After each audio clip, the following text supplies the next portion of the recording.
कहानी है रामपुर गांव की, जहां के मर्द महिलाओं को हमेशा नीचा दिखाने की कोशिश में रहते।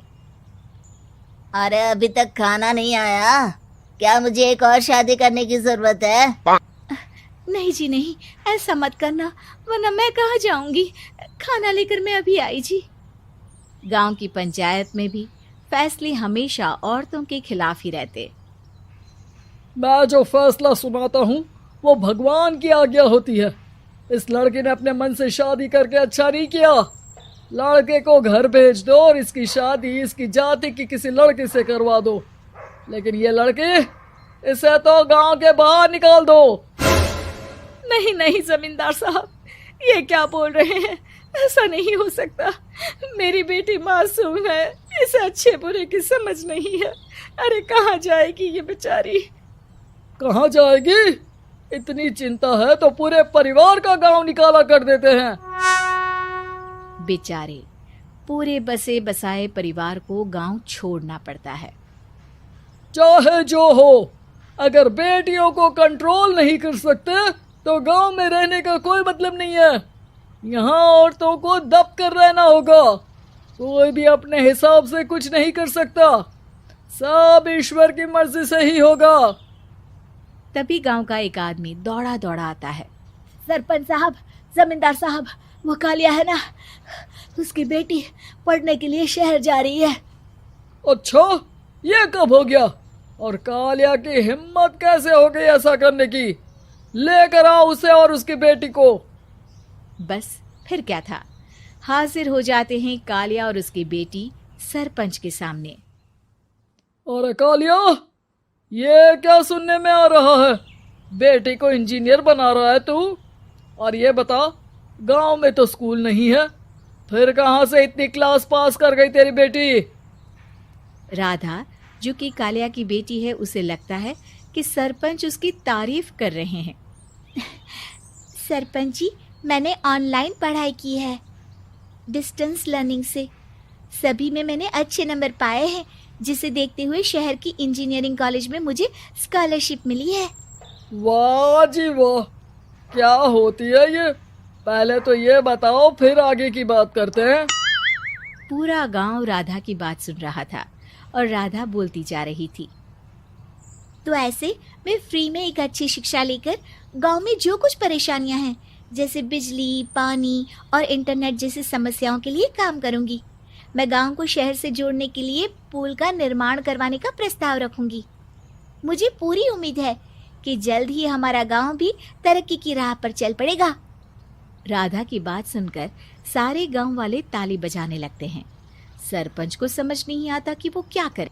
चुप रह नादान लड़की, गांव के खिलाफ जाने के लिए तुझे गांव से बेदखल कर दिया जाएगा, वो भी पूरे परिवार के साथ। और हाँ, अगर ठीक से गांव में रहना चाहती है तो ये पढ़ाई लिखाई छोड़ दे।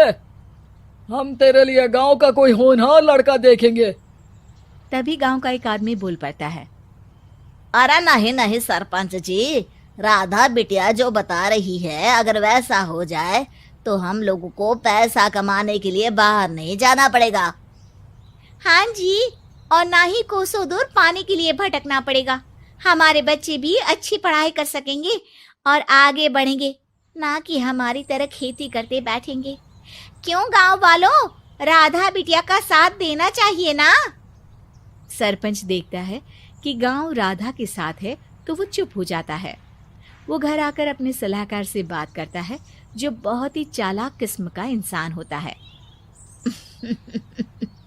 अरे सरपंच साहब, आपको बहुत ही होशियारी से काम लेना पड़ेगा।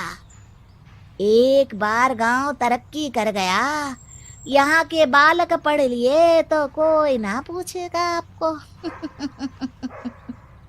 और फिर ये जो बेटा और बेटी है ना आपके, इनको भी आम लोगों की तरह ही जीवन जीना होगा। हाँ, लेकिन करे तो क्या करे? वो ना आप मुझ पर छोड़ दीजिए, बस मैं जैसा बोलूं करते जाइए। अगले रोज सुबह जब गांव वाले सोकर उठते हैं तो राधा के घर के बाहर और साथ ही वो लोग जिन्होंने राधा का सपोर्ट किया था, उनके घर के आगे लाल रंग से कल आऊंगी लिखा होता है। कल आऊंगी, यह क्या होता है? अरे यह तो खून से लिखा है, लगता है कोई भूत प्रेत या चुड़ैल का साया है। चलो सरपंच जी के पास चलते हैं। सभी सरपंच के पास जाकर उसे सारी बात बताते हैं। अरे ये तो बड़ी मुश्किल की बात है। चलो मैं एक बाबा को जानता हूँ, उन्हें बुला लेता हूँ। सरपंच बाबा को लेकर गांव के घर के बाहर जाता है। ओहो, तो ये वो चुड़ैल है जो उन लोगों को निशाना बनाते हैं जो गांव को बदलने का सपना देखते हैं। वो गांव को ऐसे ही संपन्न देखना चाहती है। वो नहीं चाहती कि कोई बाहरी यहाँ का कायाकल्प करे। क्या तुम लोगों में से किसी ने गांव को बदलने की सोच रखी है? तभी राधा की माँ रोते रोते आती है। मेरी राधा घर से गायब हो गई है। अरे कोई तो बचाओ, मेरी बच्ची कहाँ गई?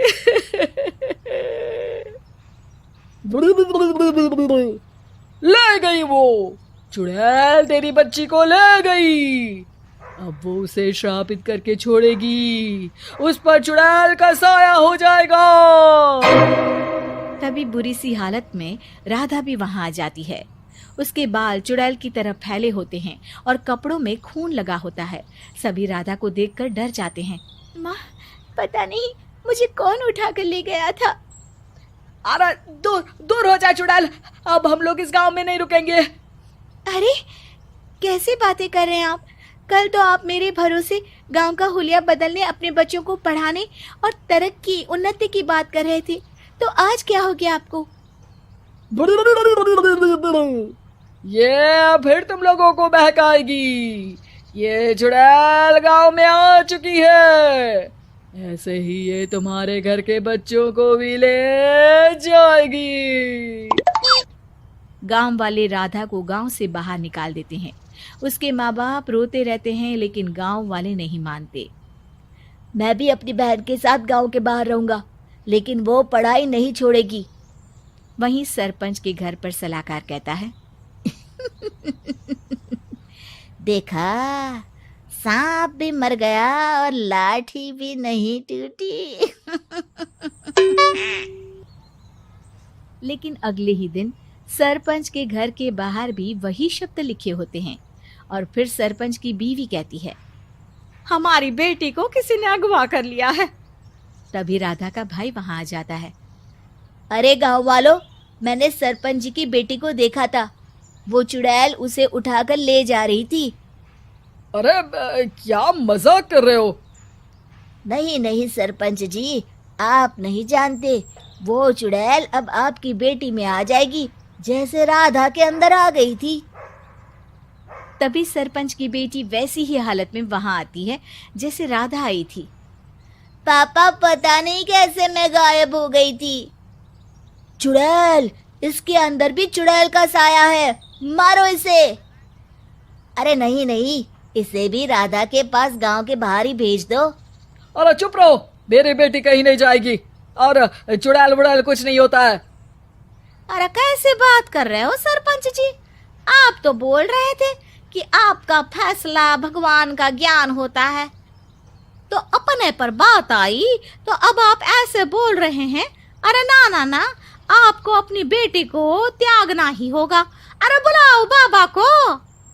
राधा का भाई बाबा को ले आता है, जिसे अब गांव वालों के डर के कारण सच बोलना पड़ता है। मैं कोई बाबा नहीं हूँ, मैं तो मोची था। ये सलाहकार महोदय ने मुझे कहा था एक्टिंग करने को। अब वो मुझे पैसे देने वाले हैं। अब मुझे माफ कर दो। गलती हो गई, मुझे माफ कर दो। तभी वहां राधा आ जाती है। देखा सरपंच जी, जब गांव के बच्चे साक्षर होंगे तो आप जैसे लोगों की चालाकी नहीं चलेगी।